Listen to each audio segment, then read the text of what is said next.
Ευχαριστώ πολύ. Η κυρία Jordan Cizelle έχει το λόγο για 2 λεπτά επίσης.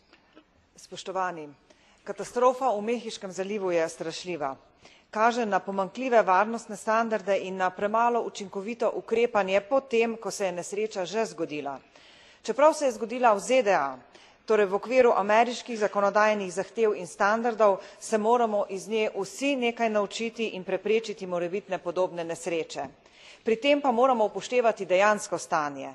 Po mojem vedenju namreč evropska zakonodaja že zdaj preprečuje, da bi se v Uniji zgodili podobni dogodki, zato ker je ostrejša, bolj zahtevna od ameriške. Zato trdim, da se nam v Uniji ne mudi.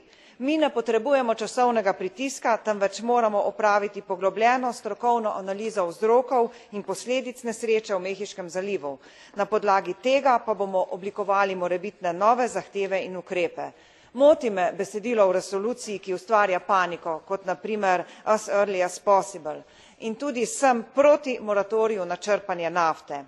Se pa strinjam, da moramo poskrbeti za uresničevanje zakonodaje v skladu z najvišjimi standardi in da moramo poskrbeti za poštene odškodnine v primeru nesreč. Predvsem pa moramo delovati tudi izven svojih meja. Ni pomembno, ali je onesnaženo ameriško, evropsko ali katerokoli drugo morje. V primeru takih nesreč je svet v celoti bolj onesnažen, živali in rastline zaradi onesnaženja umirajo, ljudje pa trpijo. Zato moramo storiti tisto, kar je najtežje, doseči visoke mednarodne standarde, ne pa le zaostritev znotraj evropskih meja. Nasprotno pa menim, da bi morali hitro ukrepati v primeru nesreče na Madžarskem, saj se nam je zgodila znotraj naših meja.